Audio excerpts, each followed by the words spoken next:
And a very good evening to you, and welcome to this evening's edition of Politics 101. I'm David Hines. And this evening, we are going to be taking an early look at, or an initial look at the budget, which was presented yesterday in the House of Assembly by the Honorable Minister of Finance. And we're going to have young economist, Mr. Elson Lowe, who's going to help us take that initial look at the budget.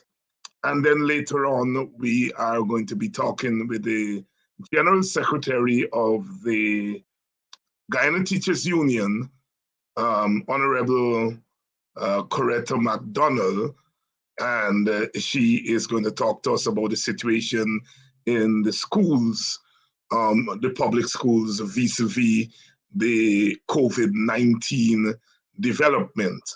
We know that the Guyana Teachers Union had raised some concerns, well, more than concerns, at the beginning of the school year, 3-4 weeks ago. And since then, there hasn't been any let up as far as the pandemic is concerned. And we are hearing of the continued rise in cases in the school among teachers, um, uh,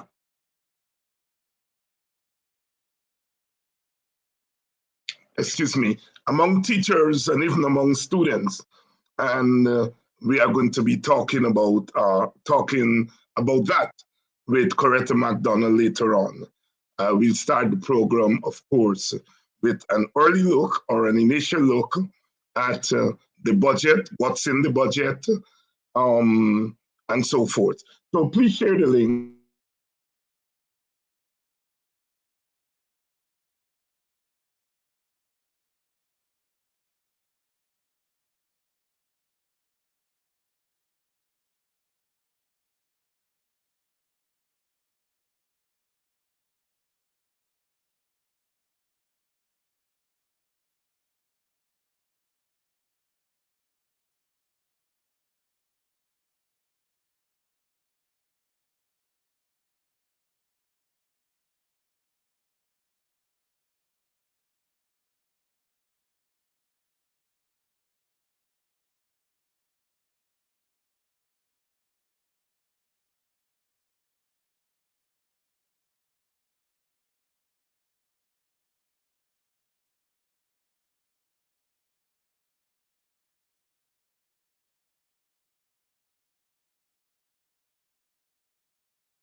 We seem to we seem to have been having some difficulty there just now with the connection. Um, let's see if this is any better. Um, yes, we, as we said, um, we've been trying to go through the budget and to see what they are proposing in there.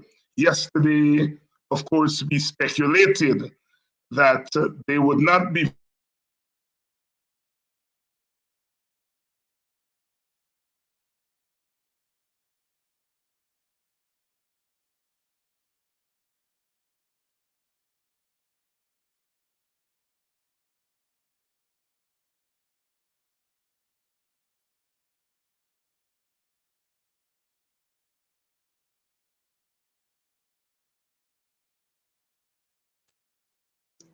We seem to be getting some technical difficulties, some connection, internet connection difficulties. Let's hope that we get that worked out as quickly as possible. In the meantime, please share the link and let everyone know that Politics 101 is on.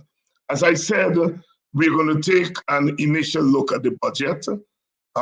We speculated yesterday that there would not be very much in the budget for ordinary working people, and we seem to have been proven correct. But we will let the economists tell us whether we are correct or not. We, of course, have dubbed the budget an anti-working class budget. There's nothing in there. A slight raise in the income tax threshold, $3,000 for old age pensioners, and so on and so forth. We see some big money going to pet projects of the PPP and so on. What's new? Some of you may be asking, and some of you may be disappointed in the sense that you would have expected that given the situation, given the fact that working people are catching hell as a result of the high cost of living, as a result of the pandemic and so forth, that there would have been much more in the budget for them. But we seem to have been disappointed. So here we go. I want to welcome Mr. Elson Lowe, who was on the program before, young economist, worked at the State Asset Recovery Unit that was closed down by the PPP as soon as they came into office. And of course, a member of the People's National Congress, and he worked in the office of the leader of the opposition, perhaps still work there. Elson Lowe, good evening and welcome to Politics 101.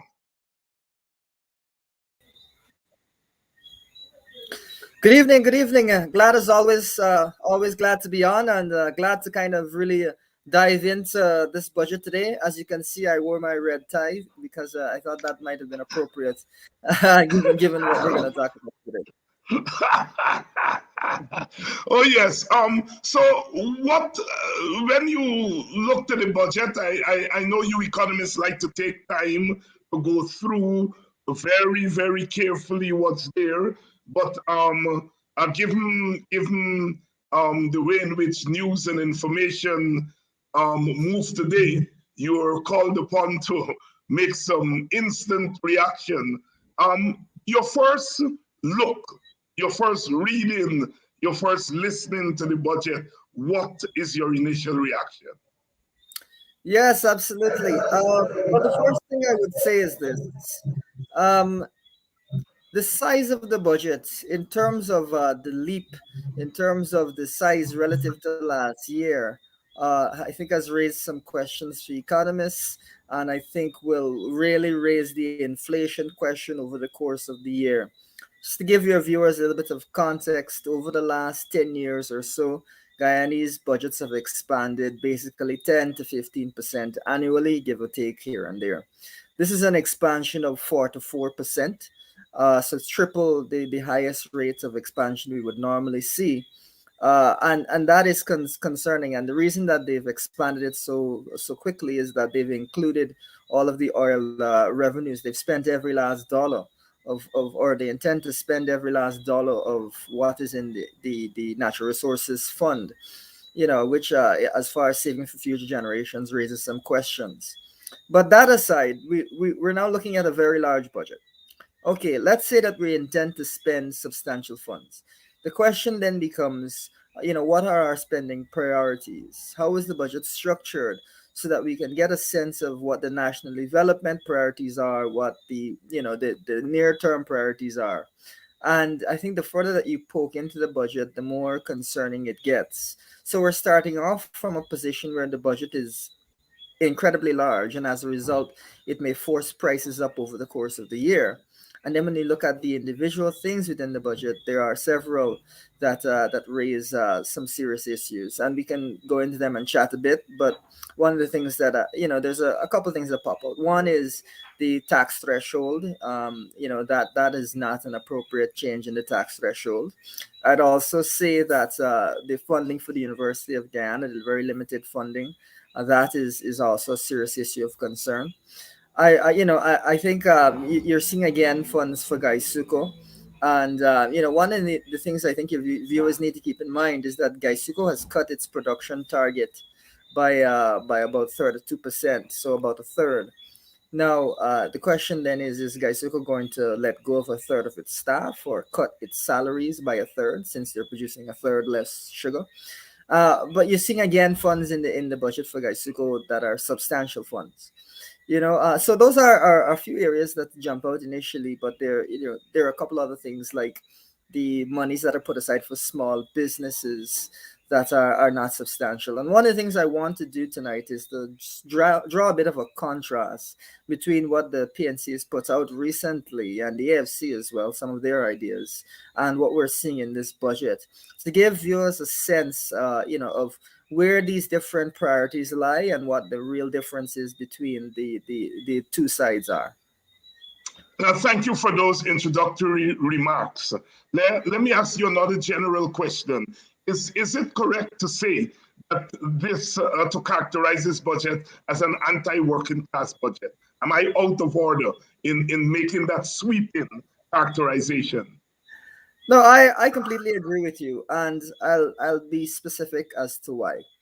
We're seeing a budget now that is, in excess of 40% larger than the last budget.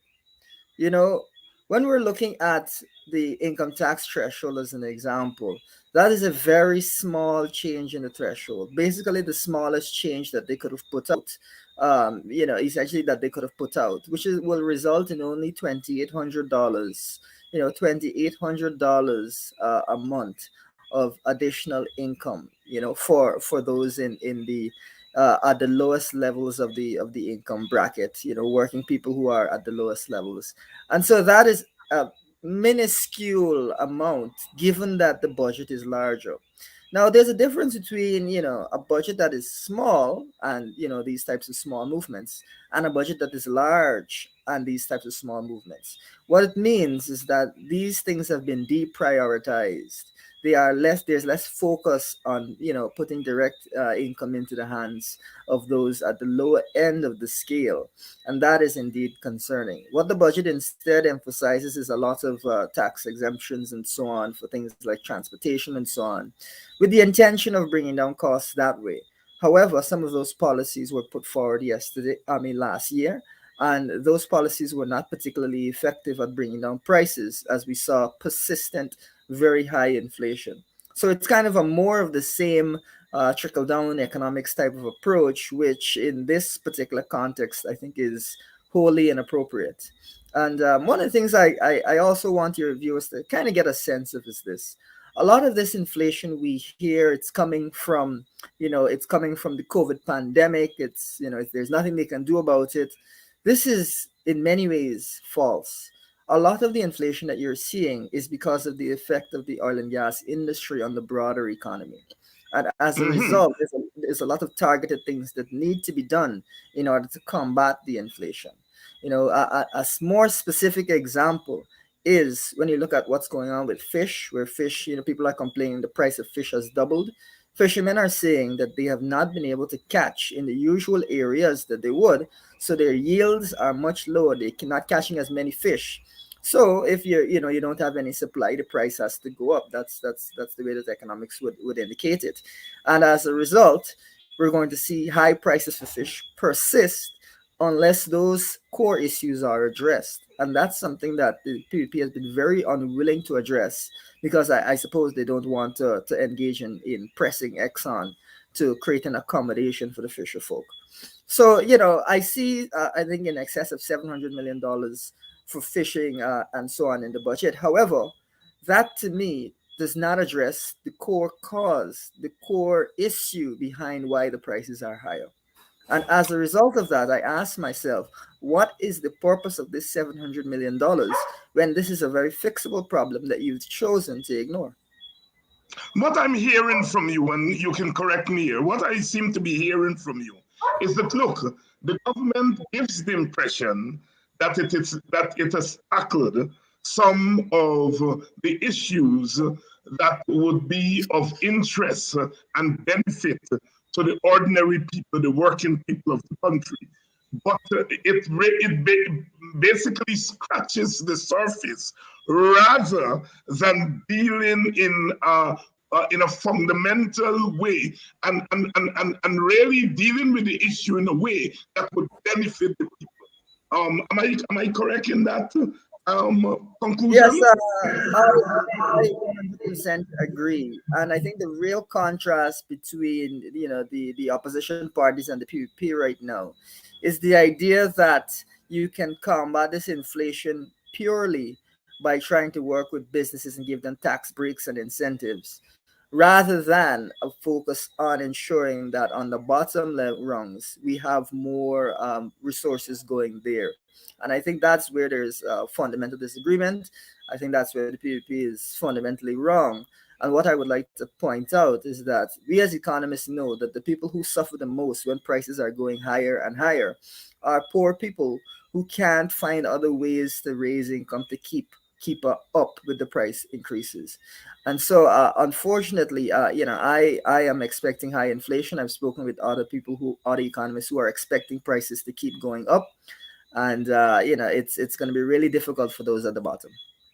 So there is more investment, or there is continued investment in businesses, especially large businesses, Yeah. and not a concomitant investment in the people at the bottom. That's Yeah, a yeah. safe I conclusion. think one of the clear ways to understand what is going on in Guyana is that Guyana is growing quickly, but inequality in Guyana is growing more quickly. And that's why we're seeing people really start to cry out. Some of this is, of course, due to the pandemic causing, unfortunate circumstances, but it is not satisfactory to say that all of it is as a result of it. And the budget really has not tackled the core issues. Another area you could point to is rent. I was pointing out on to previously that there I saw renting for $80,000 a room where the toilet is right next to the bed, and somebody pointed out that that's how it is in jail. And that's somebody's entire salary, and and you're basically just getting a something there that is pretty unacceptable, or at least to most people would be unacceptable, I think. And so that is unfortunately the direction things are headed, because the oil and gas industry is really sending the value of property up, sending up rents in the country, and we're not really appropriately tackling these types of things. So I'm sure they'll make some measures to build a couple homes here and there, but the question is whether they're keeping pace with the demand. And unfortunately, it seems that that is not the case, because otherwise you wouldn't be seeing absurdities like that. And that's not the only instance. I can name two other instances of absurd rents being charged around Georgetown. Yeah. No, no. If someone looks, an innocent person looks at the what the minister is saying, he's saying that look, they're projecting 47.5% growth in 2022. And you seem to be saying a lot of these numbers are misleading. And what is misleading about that projection? What's beneath that? How is that big growth that is projected? How does that translate into development or not translate into Yeah. development in the next year? Well, I give you something specific here. Now, if the country is going to be growing by 4%, right? I think the way that you'd like to optimistically think about it is that you'll be 4% better, or your income will be 4% higher. But we just pointed regarding the tax threshold to a situation where someone who is making $65,000, right, or $75,000, in that range, is only going to be taking home an additional $2,800. And as far as I can tell, that is not 44% of $65,000. So when I Thank say you. that inequality is growing, someone who owns property, typically real estate, rises at a similar rate to the overall economy. So there are people whose houses have doubled and will shortly triple in value in Guyana. So they're making millions upon millions of dollars. But if you are a man who's just, relying on your labor, how much is your income actually increased? $2,800 under this budget, next to nothing. So that's why I'm saying that inequality is growing much faster than the overall economy. This gap is starting to be very concerning, and this $2,800 is not going to stretch very far. On the PNC side, we have advocated for the tax threshold to be raised all the way up to $125,000, which would mean that you'd have an additional 17,400, I believe, dollars every month in your pocket. Now, that is more than six times as much money in the pocket of those at the lower end of the income scale than the PPP is proposing. So it's a radically different number. It will have a radically different impact. And if you look at minimum wage, if you look at the rate of inflation, our proposal will handsomely help people to deal with inflation, whereas the PPP's proposal is woefully anemic and will not allow people to keep pace with the increased costs.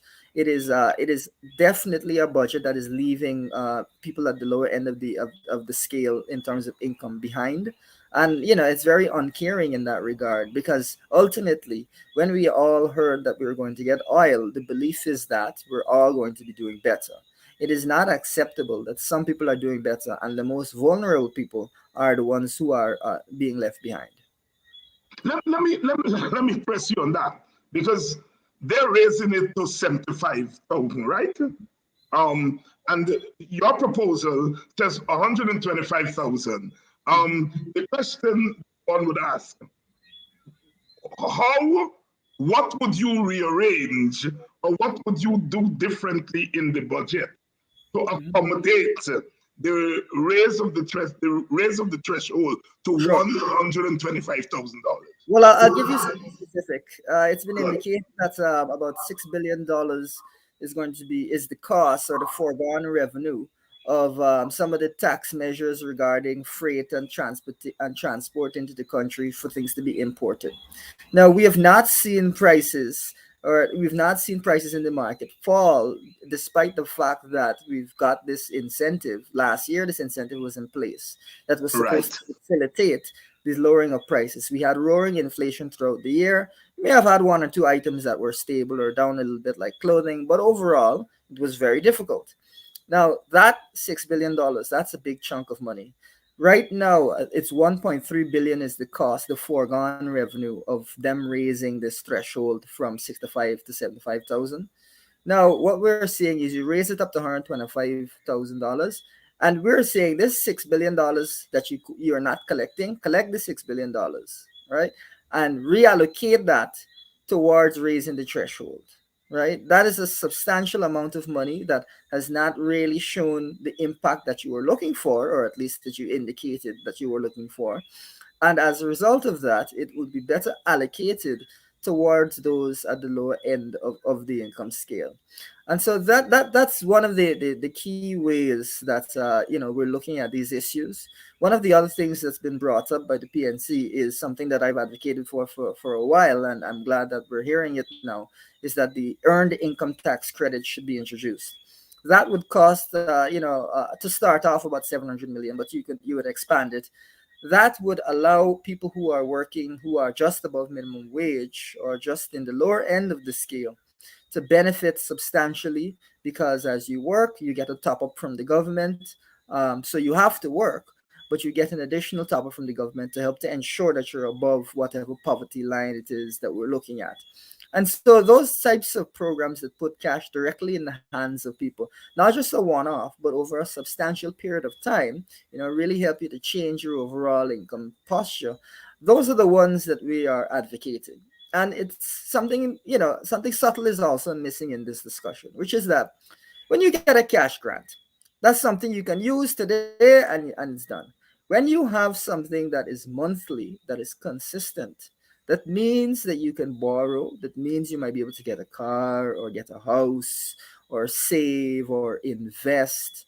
You know, that is what really will help people to lift themselves out of poverty, is having stable, reliable sources of income in order for you to operate. And studies have shown that when people do not have stable sources of income, they tend to spend more because, they figure that this is the last of it and you might as well spend it. But when you have some stability and when you have some structure, you can see much larger economic benefits. And even, even further than that, uh, these grants and so on that they put out, you've seen an expansion of the cash grant for students and so on. Somebody pointed out you don't even know if students what their attendance is like, and whether they're getting 90% attendance, and if you have 80% attendance, can you get the grant or not?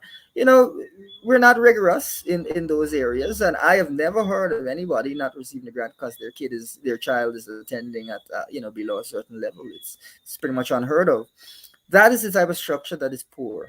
What we're advocating for are structures that are good, consistent, and can meet national development goals. So that's the way that we're thinking about it, not just kind of like topping people up with a here and a there and hoping that the new cash in the hand makes them feel happy. Meanwhile, when they go to the market, it's some serious punishment.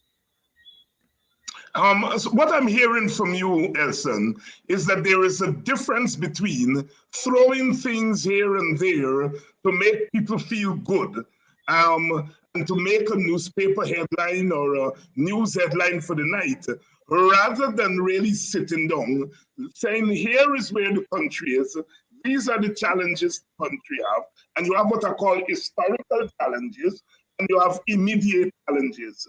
And let us try to craft a budget that speaks to these challenges, and try to say we want to take the country over the next 5 to 10 years to this place, and we want to begin with this budget to achieve that goal. So it's a question here of what is your vision for the country. And I'm hearing you saying that your proposal speaks to a vision, whereas we are looking at the budget by the PPP that is really a budget is made for headlines rather than dealing with the problem.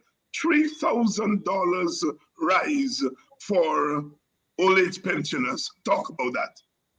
Yeah, absolutely. Again, the key thing to remember is this: it is not a standard budget or a small budget. It is a massive increase, 44% bigger than last year. So for you not to have a similarly massive increase in the old age pension means that you have decided to prioritize other areas. And that is the question that you have to ask. Why are you prioritizing other areas? Now, they may say that, money is being spent on building the Demerara Harbor Bridge, which I think is about 21 billion, and then another 21 billion regarding the gas ashore project. However, I don't know if your viewers have picked up on this, but it's around 120, 130 billion dollars that we're getting from oil and gas revenues. Okay, so only 40 or so is accounted for in those projects. Where is the rest of that money going? You see, you can't say, oh, we're focusing on long-term national development projects when that's only about a 40 billion, the two big projects that are currently going to be implemented. So where's the rest of the money going? And we as Guyanese, as this is our first budget with oil revenues, I think we're kind of getting accustomed to it. One of the things we really need to pay keen attention to is this. According to Natural Resources Fund Act, monies are only supposed to be used for national development priorities, especially those in connection with the green state, with a green economy, and natural disasters and so on. Every last dime of the monies that we have gotten from the oil and gas industry, must be accounted for.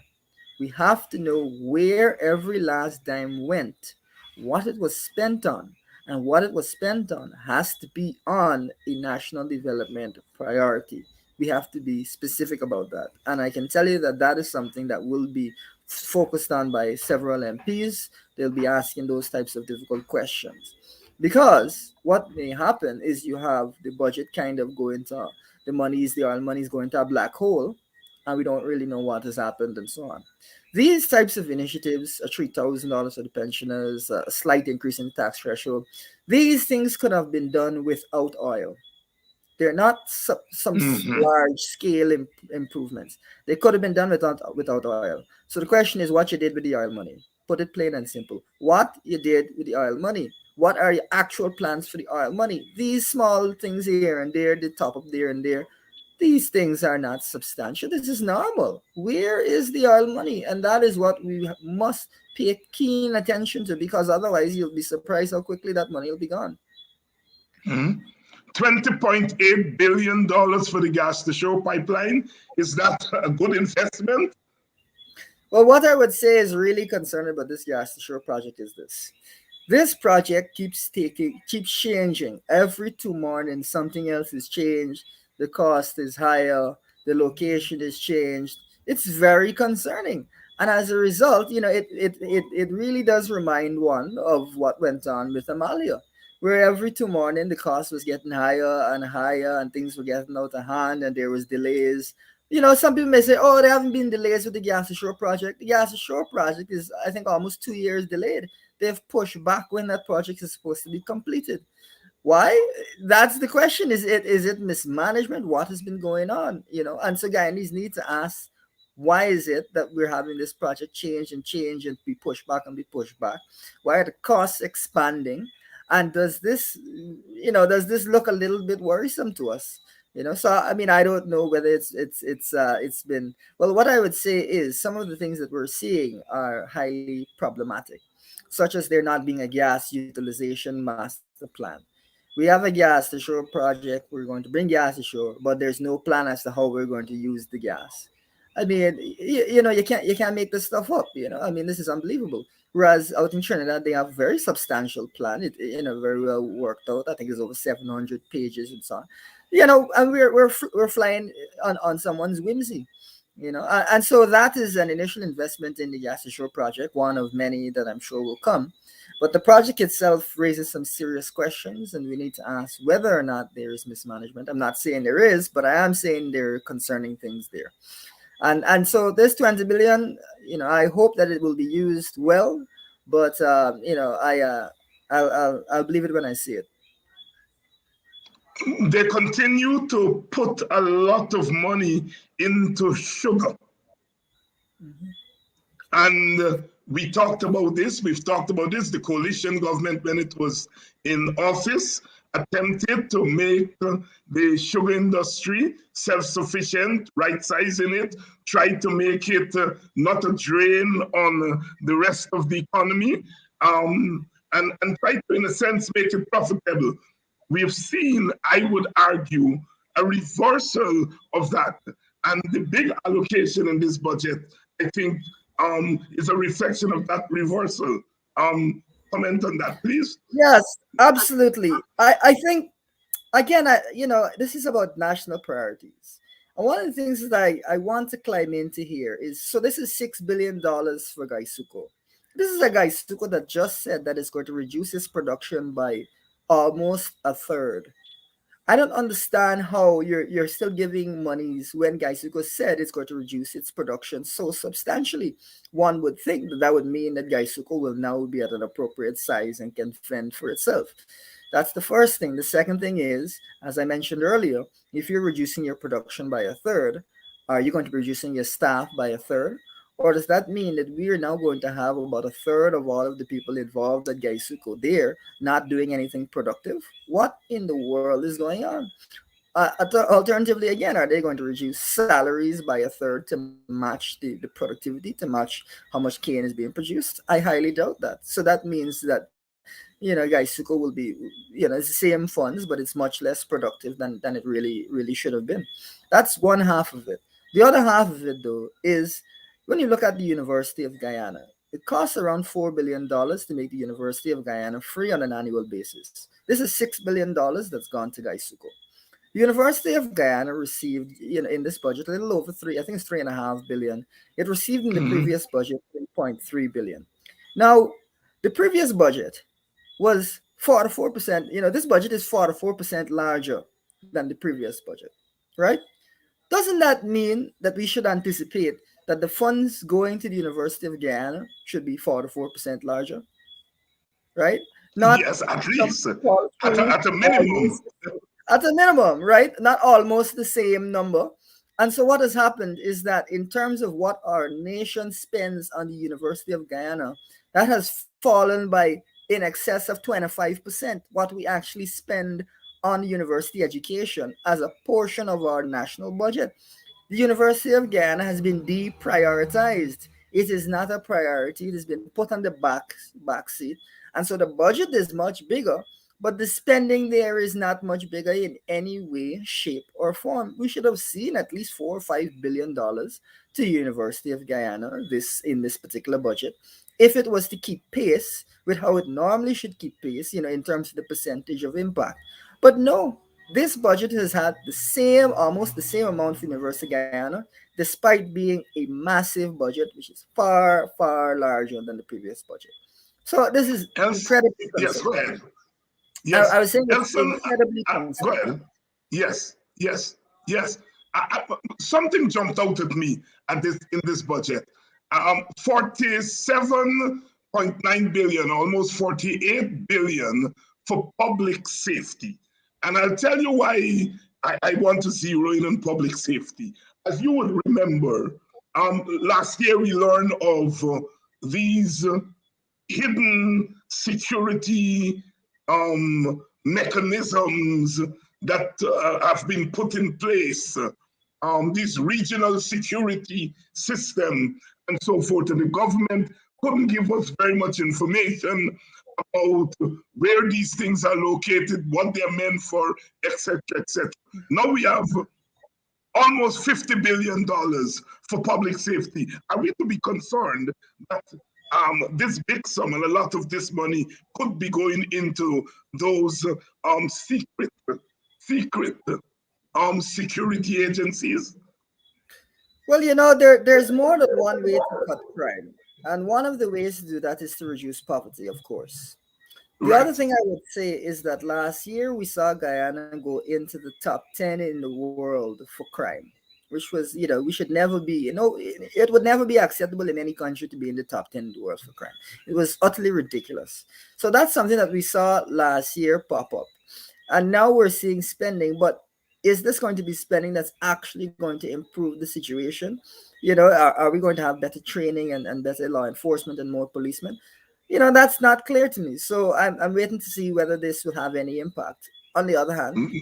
given the PPP's history, I think it's very concerning when you see them spending money in the security forces, because I think the PPP has been irresponsible and has used the police in over the years to for their political ends, which has really created an atmosphere of fear in Guyana, yeah, and this stretches back to the what has been termed the period of the troubles and so on, when as a young Guyanese, I was afraid to go on the road and walk freely. So it is really concerning. When we look at what's happened with the Orrin Boston trial again, this raised real concerns. And ultimately, though, what I would say is, if we don't see a real improvement in the security situation, this will amount to yet another failure. And when it comes to things like motorcycle bandits, is this really the direction that we want our country to be going, where you have to be paranoid when you're walking on the road because these guys are out out like hawks, just looking day and night for you? I mean, it's unbelievable. Elson, I want us, you've touched on the education, and I want us to talk about the allocation for education. I want us to talk about the allocation for COVID-19 and fighting them, but I want us to be joining this conversation by Coretta McDonald, who would have an interest in those two areas. Of course, we invited Coretta to speak primarily on what's happening in the schools. We'll talk about that, but we'll have her join this conversation on the allocations for education, for COVID-19, and for public servants. What are public servants getting from this budget? We're going to take a short break.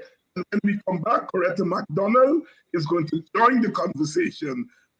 You are looking at Politics 101 on a Thursday evening, so don't go anywhere. We will be right back.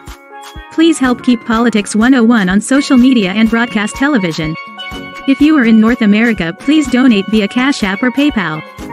If you are in Guyana and the Caribbean and don't have access to Cash App and PayPal, email your pledge to dhines6106@aol.com and we will direct you how to get your donation to us. Thank you in advance for your donation.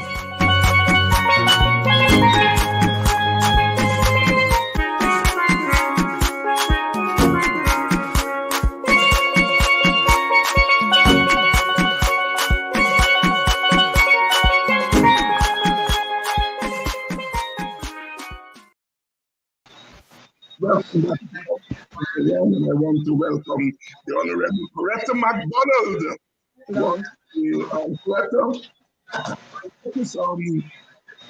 Coretta, you are not charged this time. You are part of the jury.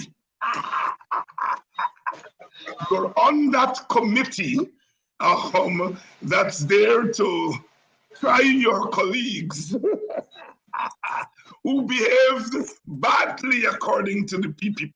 They are charged by the PPP for behaving badly, and the charge was countenanced by the speaker, who is part of the charging, but I realize that he's also the judge, because you have 6 people on this committee, 3 for the opposition, 3 for the government, and the speaker. So the speaker is police and judge and jury. What's really going on in this so-called democratic house? Coretta, talk to me. Dr. Hines, thank you for having me on your program once again, and good night to your viewers. It's quite a laughable situation, and I really don't think people are serious about getting on with the business of the poor and ordinary citizens of this country. As a matter of fact, let me say right off the bat, I don't condone indecent behaviors and the things that we're not accustomed to, what is not of the norm. But on the flip side of the coin, there is always a reaction or an equal reaction to an action, or an action that requires a reaction. And right here, if we look at what has been transpiring over the almost 2 years, we're coming down to 2 years since we would have been appointed as parliamentarians for this sitting of parliament, this session. We've seen in every instance the speaker is provoking the opposition parliamentarians. And you know what? It is sad that we cannot, well, I shouldn't say we cannot.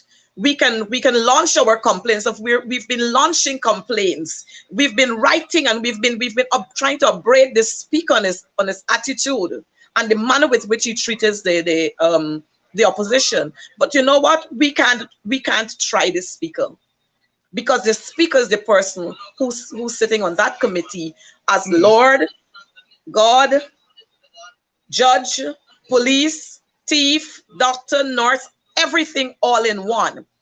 But you know what is good?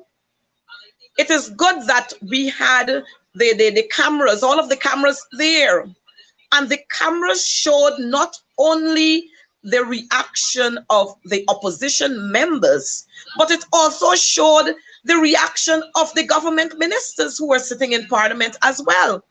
I'm not sure if your technical operator has got parts of videos, but if he has, he would show you.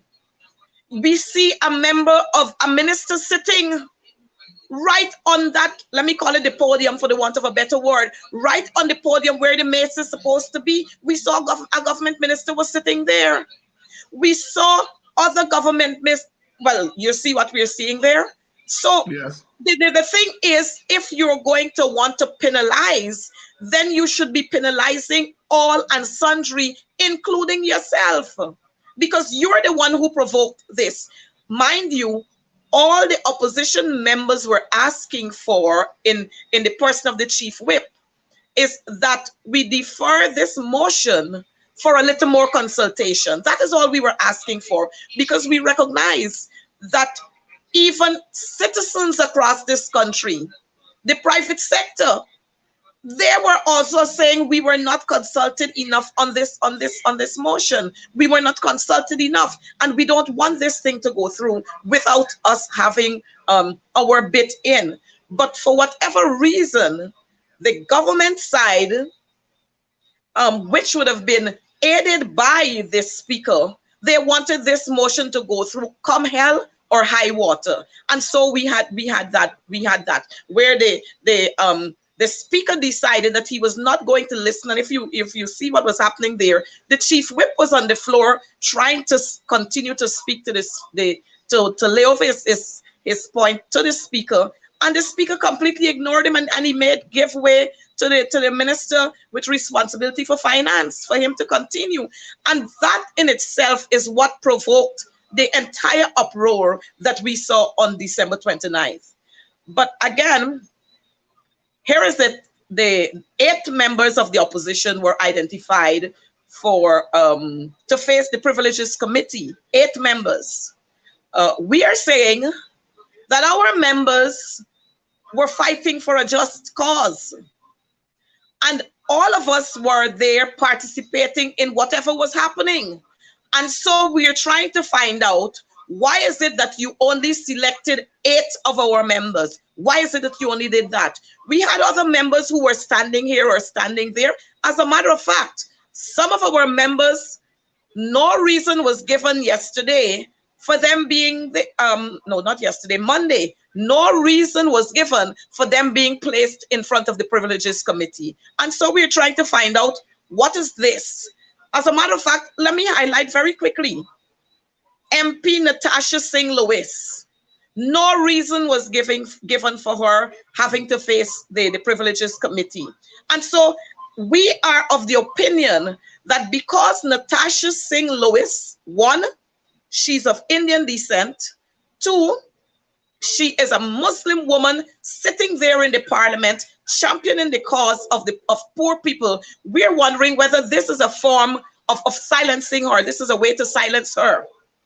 But let me assure our viewers here tonight, Natasha Singh Lewis will not be silenced by the speaker nor by the PPP.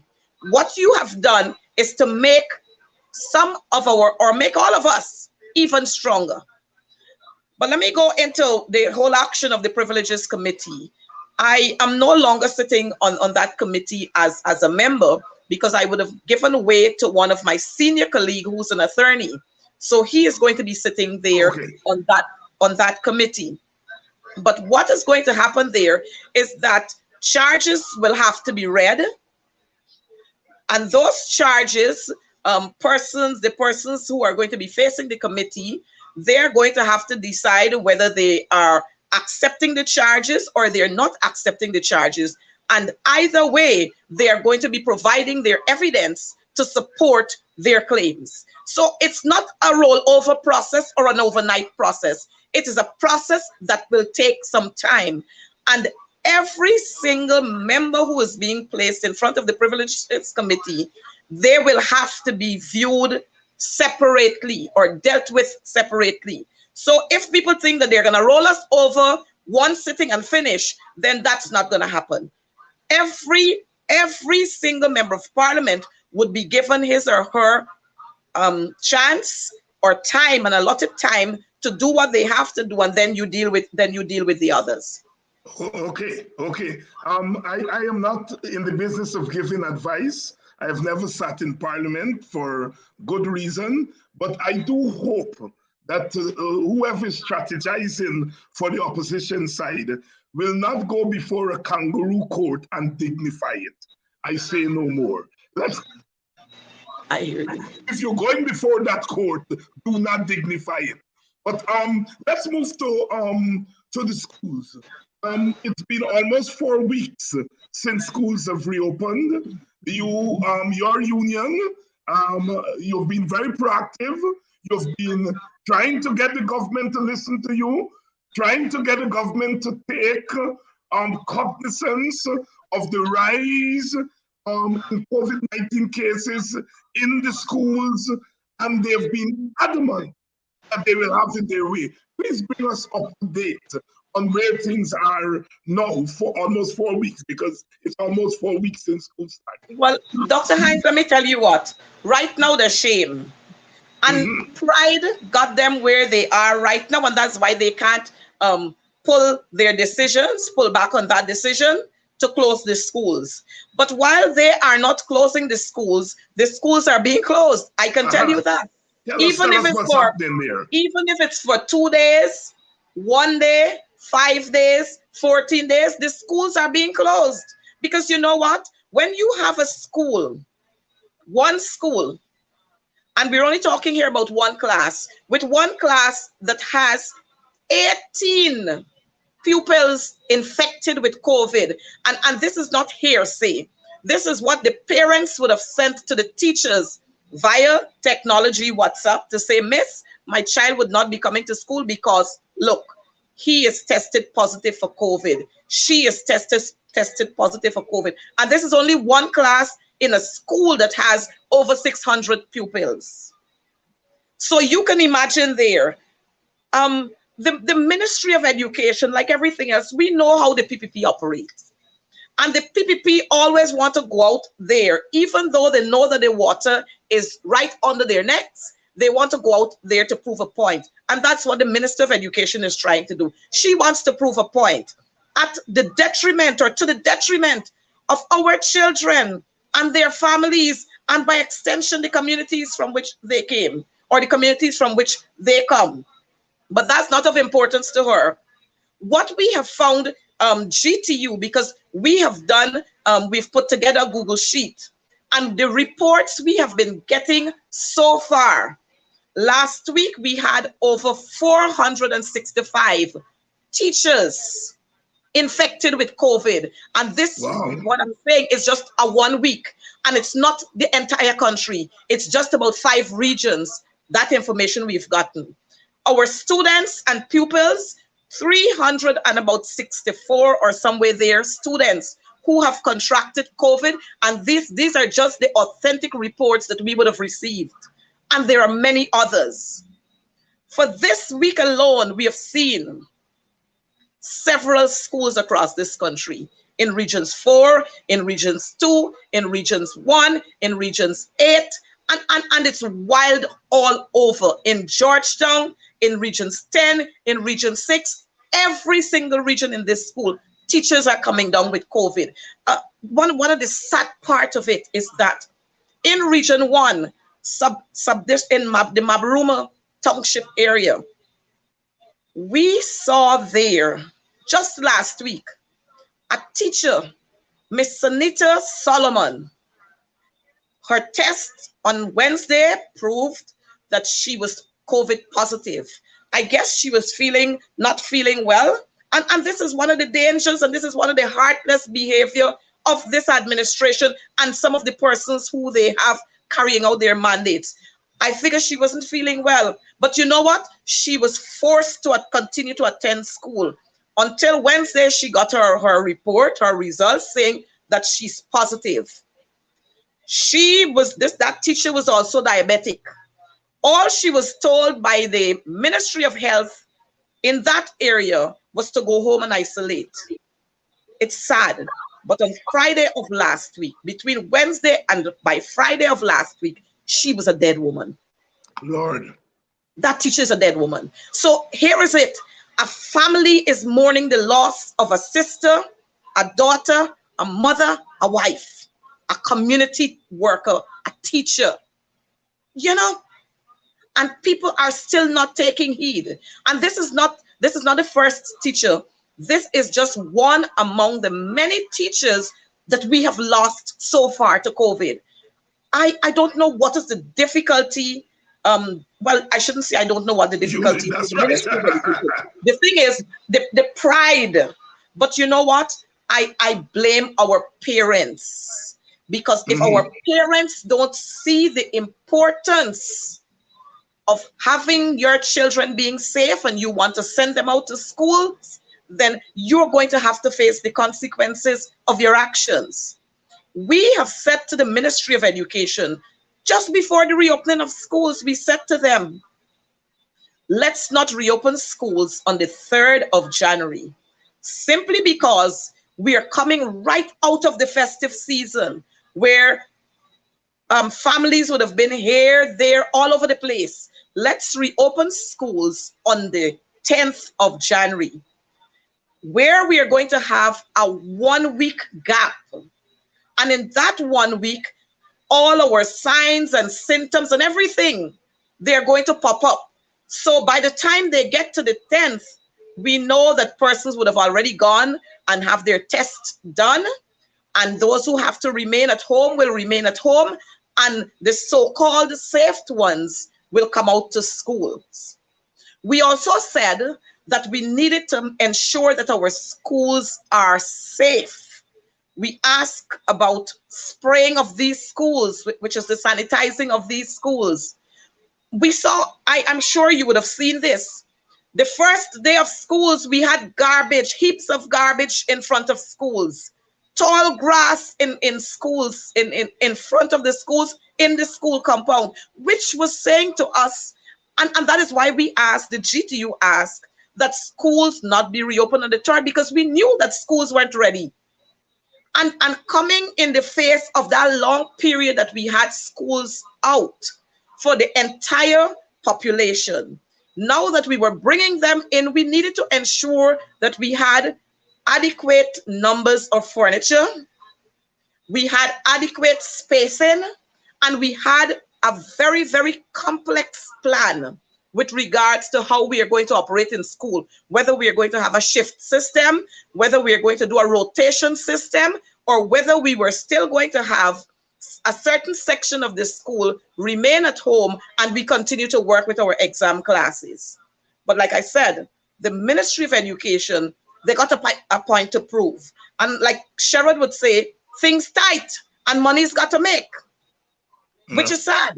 Because if we don't reopen schools, then the school feeding program can't go on and people can't make a side piece off of that. If we don't reopen schools, then we can't buy all the sanitizers and all the things that we are going to purchase now. We'll have limited amounts to purchase, and so monies can't make. Nobody can get side piece from those. So we have to reopen schools full blown, whether they're safe or not. We're reopening them. Hence the reactions we are having now. So we had schools like Eccles Primary closed for 2 days or a day and a half. But you know what happened at Eccles Primary? I learned that 2 days ago. 8 teachers from that school tested positive. One day, they got 8 positive results. In a staff of how many? 8 out of how many? I think it's a staff of maybe 28, somewhere there. My goodness. 8 out of that staff, that number, were tested positive one day. All those results got in. The Department of Education, rather than talking with the head teacher and saying, look, we have to close this school. Rather than doing that, they allowed those teachers to go off. Mind you, this is a primary school where you have one teacher in front of a class all the time. So those teachers were intermingling and interfacing and mixing with their pupils all the time. Those pupils were mixing with other pupils. So if you understand what I'm saying, it's a whole circle that we're having there. But yet people not seeing that. However, that school was closed for a day and a half. They returned to work on Monday. And you know what? Some of the teachers who would have tested positive for COVID, they were forced to return to school. They were called out and asked to come to school. I mean, people head could good. Could good. Yeah. Coretta, before we bring back Elson into the conversation and we talk about the budget, Lawrence, my brother Lawrence Houston here is asking whether the government may not be liable for some of these developments. For example, the teacher that died in the Northwest. Is the union thinking about advising teachers to bring some lawsuits against the government? Well, the union right now is exploring that possibility. Okay, good. Because our teachers, many of them, fear has been instilled in them. And could you imagine, Dr. Hines, teachers are not well, and they're prepared to go into school, to sit in the schoolyard on a chair to get sunlight, because they're being told that they have to be in school. You have to be in school. I mean, I don't know whether the chief education officer is listening, or somebody is listening who would report to the chief education officer and to the minister of education. But it's time we tell them schools must be closed.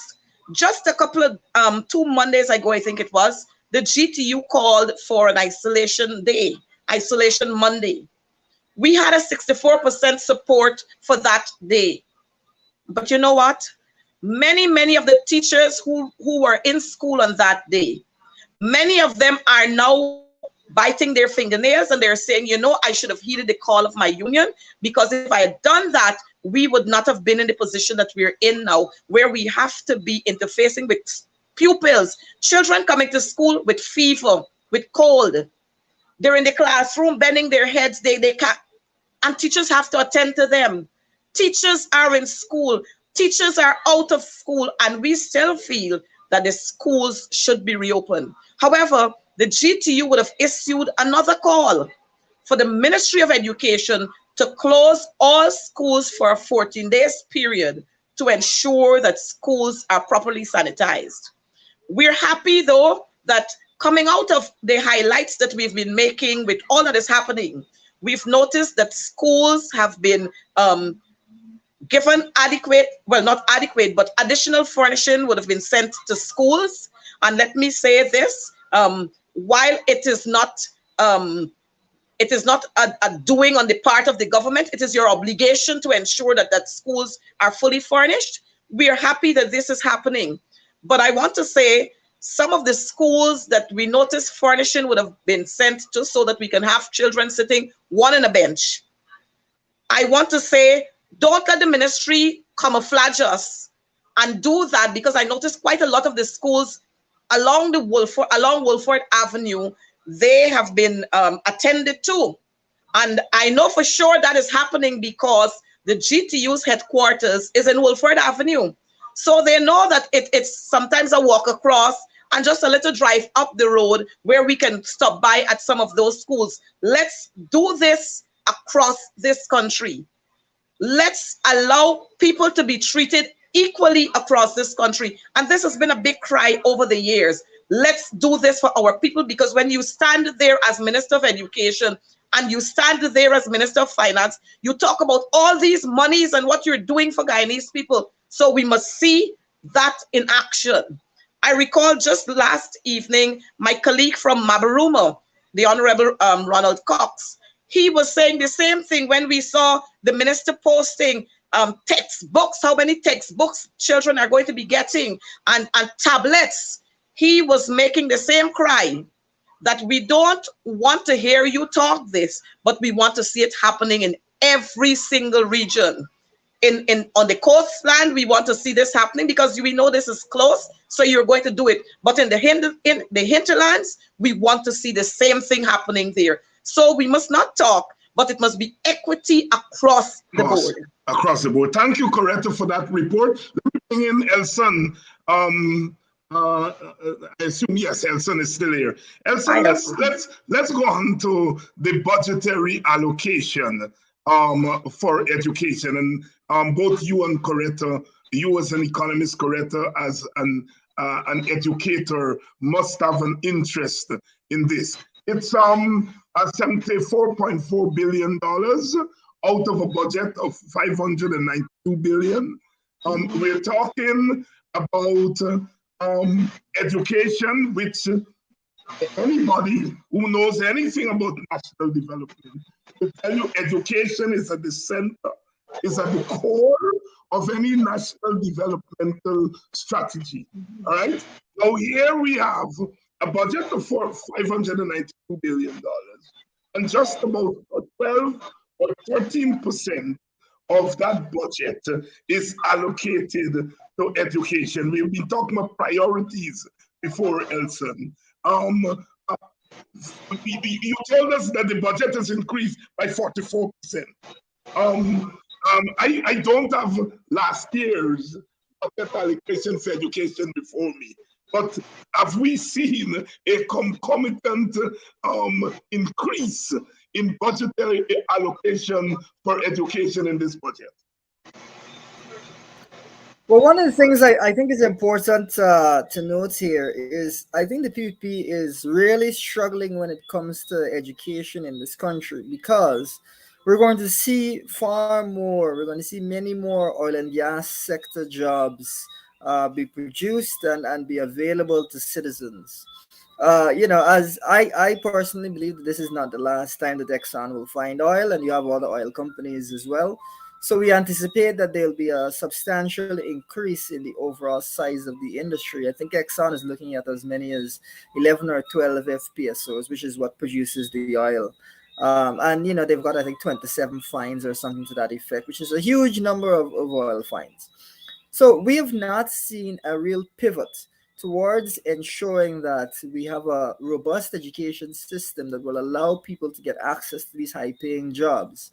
We may say that we want these foreign companies to employ Guyanese, but unless we're actually making the effort to train people so that they can meet these requirements, we're going to end up falling short. And the Norwegians approach this problem by focusing on education, on training, and so as time went on, they were able to really get a huge number of people employed in that industry. Over 250,000 people in Norway are employed in that industry, and I think we're heading in a direction where we're going to need a huge workforce as well. So I think whenever you see a PPP budget that doesn't really focus on the oil and gas sector, you get very worried. I think that this is reflected in a couple of ways. Let's see what goes on with the gold scholarships and so on this year. However, they have not been laser focused on the oil and gas industry in the way that I believe that they needed to be. The second is that, and we go back to the University of Guyana issue. Now, University of Guyana has its oil and gas training center, and that is good. But are we really just going to not expand those facilities substantially? Are we just going to let the university kind of idle along with very small increases on an annual basis, while we need huge educational changes in order to meet these workforce demands? It is totally absurd.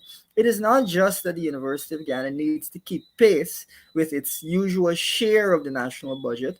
Its share, as we discussed, has declined substantially. It is that we need to see that as an engine of development and build that institution out so that it can serve the challenges that the country faces. Having one or two programs is not going to be enough. It needs to be much more robust. And I see University of Ghana, as I have always seen it, at the heart of the Guyanese economy and development strategy. That is something that it has been discussed and that the coalition has talked about. And as we go forward, we're going to be seeing plans regarding education. Of course, the coalition has called for it to be free immediately, the university, and for there to be a stipend which will allow students to help students with things like their travel expenses or their internet expenses, because you really can't study nowadays without having access to the internet. This needs to be a real focus of the Guyanese economy. The University of Ghana has been really neglected, and I think that is leading to a huge structural problem where we will have a large number of jobs created in one industry, but not many people trained to actually fill those jobs who are local people. So what will we do? We will import tremendous amounts of labor. We will bring in everybody and their mother from Trinidad. No offense to the Trinidadians that might be watching. And, Guyanese, who really should be benefiting first and foremost from this massive growth, will not be benefiting. So when I see an allocation like that to University of Ghana, I get very concerned, because it looks like we're just going down the path of great inequality, where about half of the population, and it cuts across race as well, because I am confident that more than half of Guyanese do not have both math or English, and do not have the five subjects that is required for you to, I think it's 5 subjects, to get into the University of Guyana. This means that in many ways they're cut off from some of the high-paying jobs in the oil and gas industry, becoming an engineer and so on. We need to address these things, because if we do not, it will result in substantial inequality, and it will result in foreigners coming in, taking all of the jobs that are generated, and Guyanese being left perpetually on the sidelines. We've been on the sidelines for long enough. This is our time, and we need to do much better. And of course, a university is as good, Coretta, as what goes into the university. Someone who teaches in a university, I can tell you,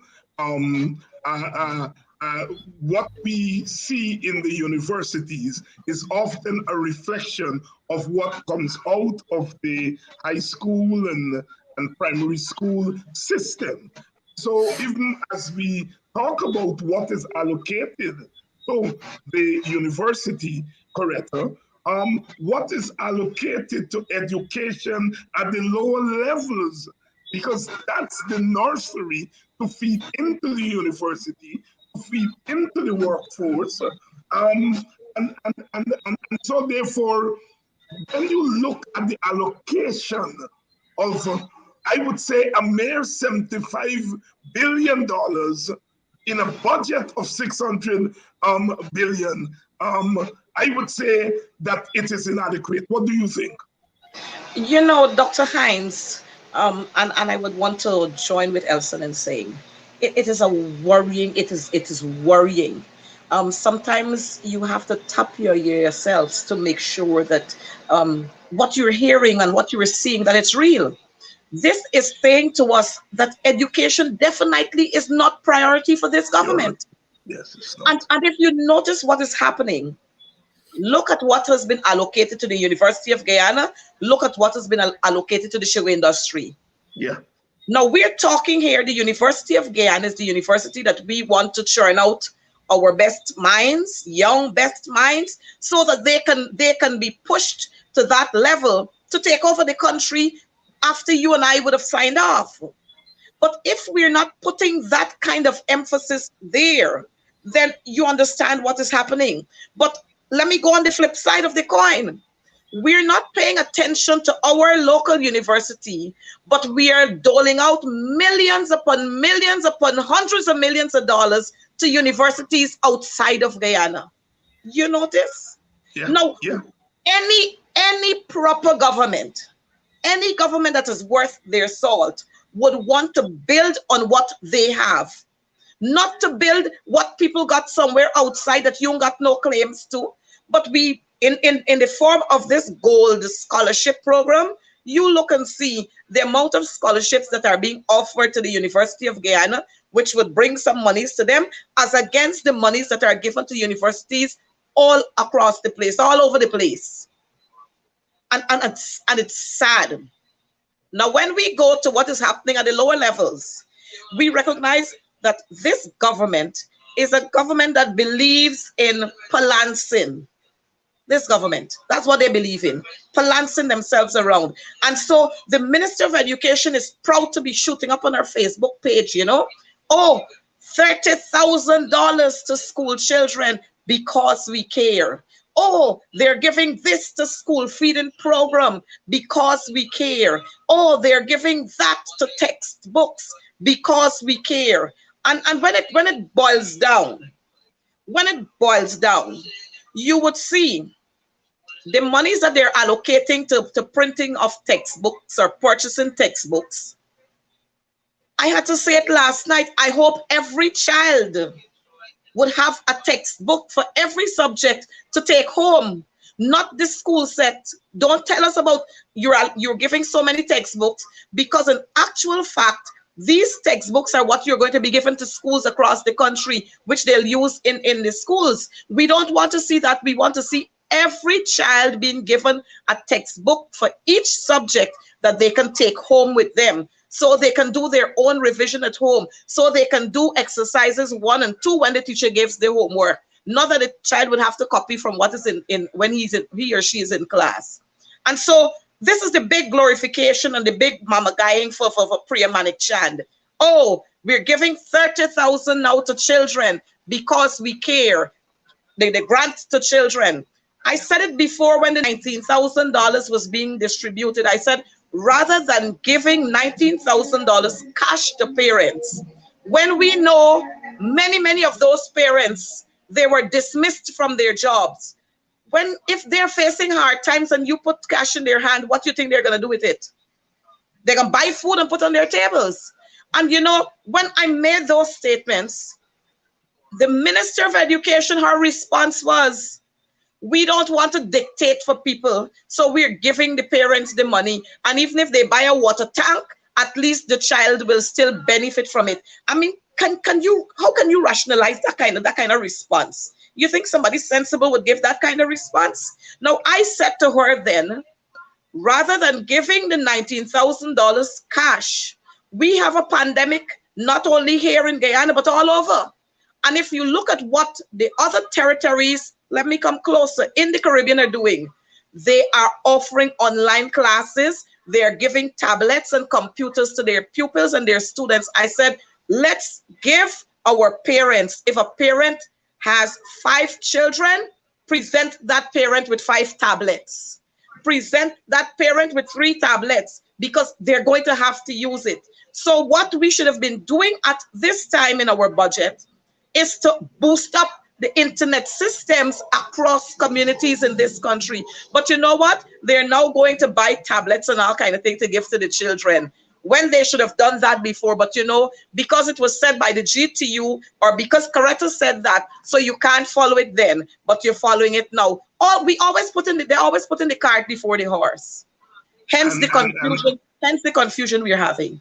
And in many cases, that is deliberate on their part, because they're an anti-education party. They've never paid attention to education of the poor, because that's not their objective. They have an interest in keeping our population undereducated. Yes. And we've seen that's coming over. Let's talk about COVID-19. Go ahead. Dr. Hines, when there's a plan behind that, because if you are kept uneducated or undereducated, then it's easy for you to be controlled. You would only peddle what I tell you. Because when I'll come to your community and I'll give you a bag with some rice and some sugar and some flour and a bottle of oil. And I say, you see how I'm taking care of you? The other people didn't do this. This is what we want to do for you all the time. And then you tell them the things that they want to hear and you control them. So if you educate them, then they're going to be able to think independently and they'll be able to question you. But the PPP are not interested in that. They want us to make us a dumb nation. But the opposition MPs and the opposition party, the APNU, we will not stand and allow this. We will keep them on their heels all the time.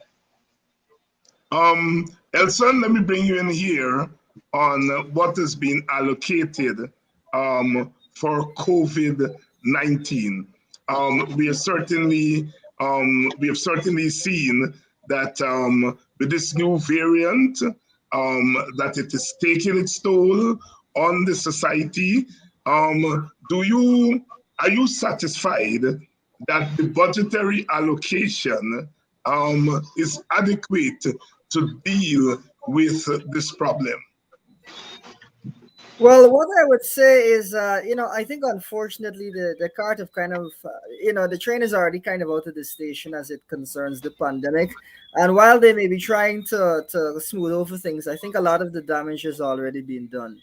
I think what your other honorable guest was saying is really, really important, because the PPP really made a strategic mistake by focusing on $19,000 here or this. $5 there, rather than actually providing tablets and phones and so on, which could have been provided at a very low, general cost, because you can import those from places like India where their cost is very low.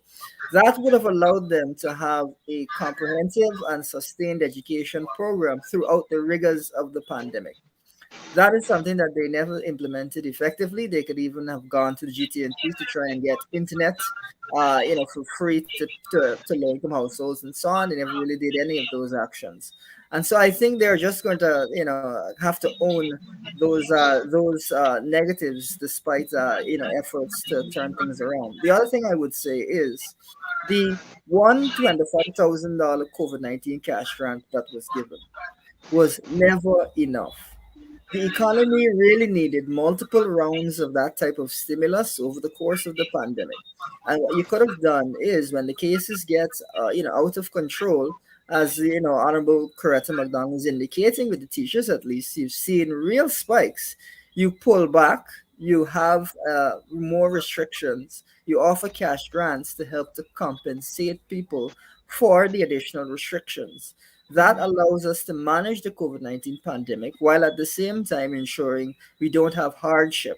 What you can also do is to help to keep businesses floating through those types of measures. So I think we've kind of come to another stage of the pandemic, and the real damage has been done, and I don't think that anything they do now can answer for that. So 25,000.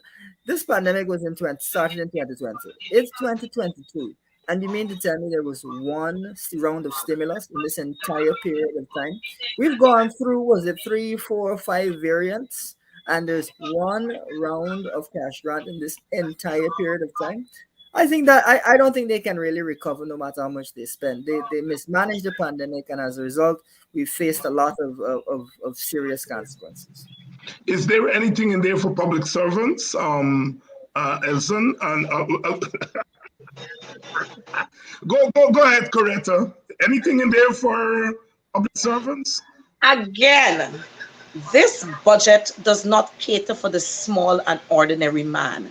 This budget caters, as a matter of fact, this government is the private sector commission, and this budget caters for the private sector. It doesn't cater for the small man. Just like what we had last year, where the vice president was saying, oh, there's a $10 billion there put aside for increases in salaries. And what did we get?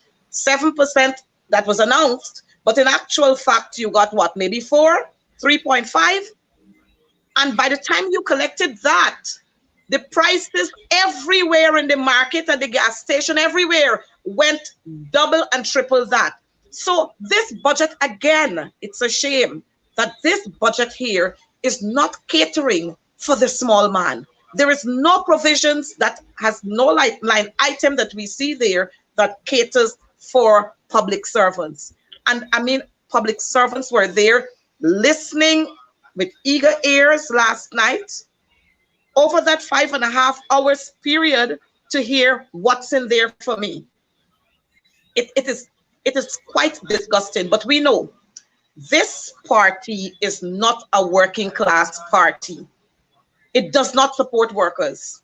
And so because of that fact, we are seeing what the representations, when we read and when we listen to what comes out of the budget. But what they would want to do, they would quickly want to rush to give handouts here and there and term it because we care. But let me say this to them, to Priya Manikchan and Ashni Singh and the whole side of them. You can't care when people are suffering. You can't care when people are dying and you have no mitigating circumstances or situations or processes or provisions in place to deal with those. We got COVID skyrocketing here as if we're selling it on the market, you know? And nobody, the Minister of Health, the Minister of Education, the Vice President, all of them, nobody taking heed to this. We have seen in every sector of the public service, workforce, full blown at work, everybody at work. Now, any good government would want to have a rotational system with their workers, because you wouldn't want to have the offices flooded with all these staff members when we have a COVID crisis. You wouldn't want to have a school with 600 children in the school when we have COVID. Now, when we spoke about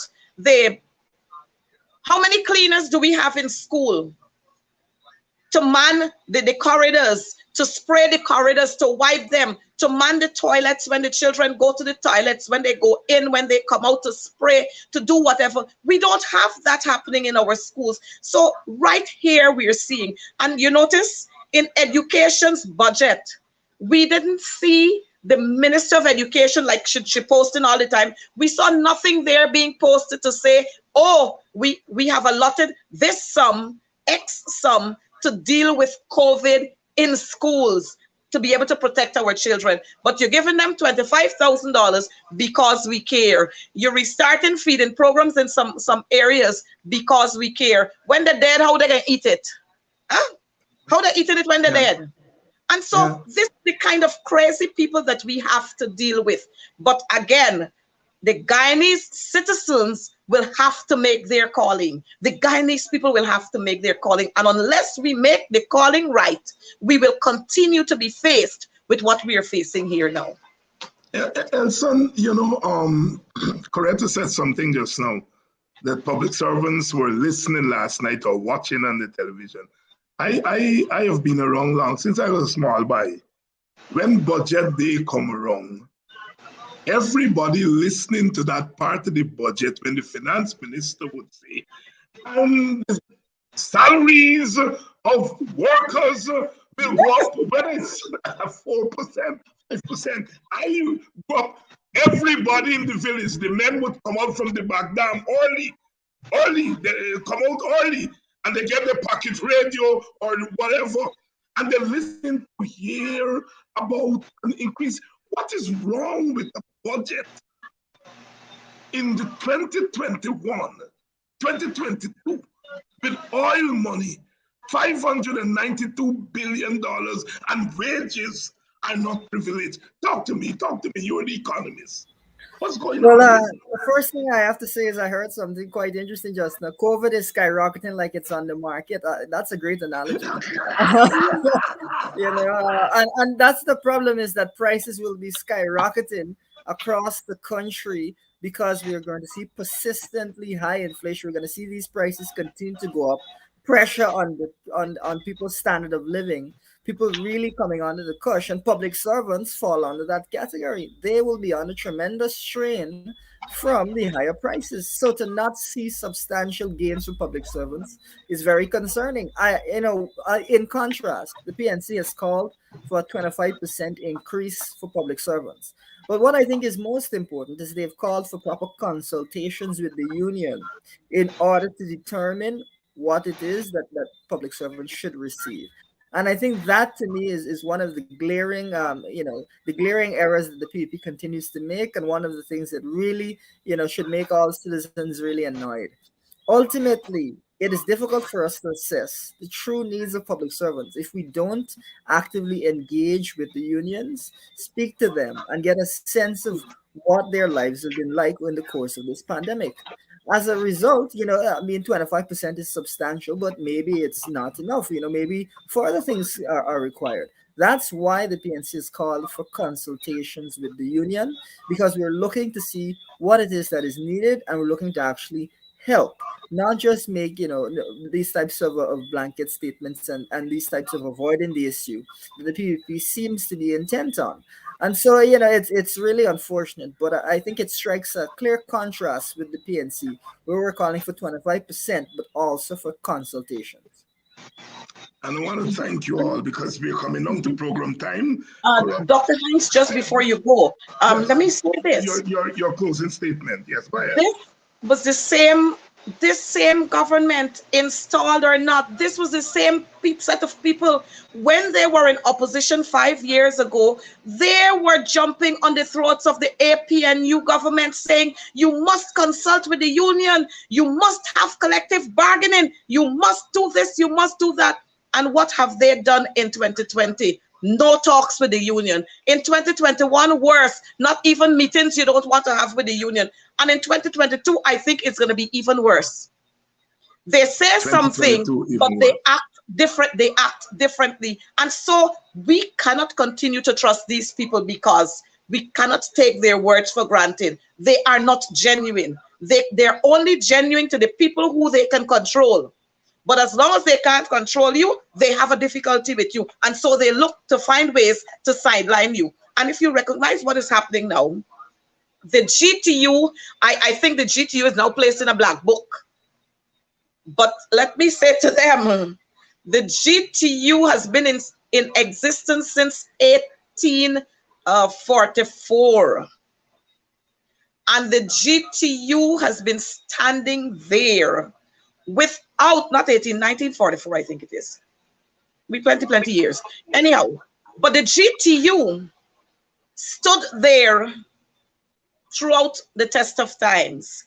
And we will continue to stand as a strong union. The PPP government can't break us. They can't bend us. They would put systems in place to prevent certain things from happening by threatening our members. But we will continue to stand strong, and we will shout for those members who can't shout for themselves. And in closing, I want to encourage our parents. Parents, these children are your children. The health of your child is important. So even if your child has to remain one class, it is better for your child to have to repeat a class than for you to have to bury your child. You know, it was sad when we saw that father in Mabaruma having to fetch that one-year-old child, the corpse, on his shoulders because not even a bicycle was available to move him from the hospital mortuary to the burial ground. It's a sad situation. And so parents, this entire ball, everything, the game and everything is in your hands. And you have got to be able to reach out to us because GTU is now on the verge of meeting with the Parent Teachers Association because these are the people who will make the decisions in the school. Let's work together. Let's talk. Let's devise ways and means that would better our children's life and by extension, make this country a better one, make us safe. So let's work together to ensure that we are safe. Just remember, COVID is real, COVID kills, and outside of what the PPP is saying, because they're pushing, you need to get vaccinated, you need to get vaccinated, but they're not telling us many times how many fully vaccinated persons are dying from COVID and are contracting COVID. So just remember, citizens, COVID is real. Stay safe. Elson, you have the last word. Thank you. Well, what I'd say is, you know, we need to kind of take a step back and look at the budget from a broad perspective. And I think one thing that's getting lost here is this idea we're just trying to maintain, we're just trying to fight inflation. We are the fastest growing country in the world. If your life is not getting better, and we are now producing this much oil, something has got to be wrong. And so Guyanese need to closely scrutinize the current situation and to ask themselves always, am I better off? Is this benefiting me? We're seeing a massive budget. Is this budget tangibly improving my life when I'm under tremendous pressure? It's not enough for the budget to just be keeping pace and making sure that you're okay. You must be improving. The country is moving forward. People are making tremendous amounts of money. And we all said oil was going to make things better for us. But the funny thing about oil is that if it is mismanaged, things can get worse rather than better. And what we're seeing is that level of mismanagement, which is causing things to get worse rather than better. And we've talked about specific examples, such as in the fisheries industry today. So I want Guyanese to take that as something that they look at when they look at this budget, when they look at a budget that has hardly any provisions for those at the lower ends of the income scale. And really, you know, the provisions are miserly provisions, whereas the PNC has indicated very staunch provisions that would really help people in need to improve their lives.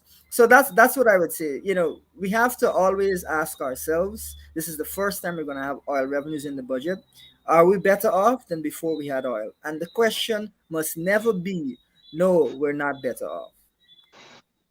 And with that, I want to thank you, Elson, and thank you, Coretta, for taking the first bite at this budget, and Coretta for giving us an update on what's happening in the schools vis-a-vis COVID. We've been trying to get you for a couple of weeks, but of course, your voice. I was thinking, I noticed you're back to your feisty self, and the voice is back. You know, when you're a fighter, your voice is one of the most important tools. So use that old lemon and lime and honey and all the other things. You know the stuff. But it's good to have you, and good to have you, Young Lo, living up to the challenges like a big man. You know, as some people in the audience have said, this might right bad. Thank you all so much for coming on. And we are going to continue covering the budget next week. So I may call on both of you again. Thank you all very much. And to you, the audience, thanks very much. Thanks for making our guests feel at home. And as usual, thanks for your very informed comments, because they do enrich the program. We're going to continue next week covering the budget. I think on Wednesday, we're going to have Professor Clive Thomas and other members of the WPA giving their perspective on the budget. We're going to try to see if we get the leader of the opposition, Mr. Aubrey Norton, to come on one of the days to talk about the PNC's budgetary proposals. And of course, the AFC also did make some proposals for the budget. So next week, we're going to have the parties come and to give us their perspective on the budget. By that time, they would have read the budget thoroughly, studied it. Today, we just kind of scratched the surface. And next week, we're going to go in more details. Good night, and see you all next week. Please help keep Politics 101 on social media and broadcast television. If you are in North America, please donate via Cash App or PayPal. If you are in Guyana and the Caribbean and don't have access to Cash App and PayPal, email your pledge to dhines6106@aol.com and we will direct you how to get your donation to us. Thank you in advance for your donation.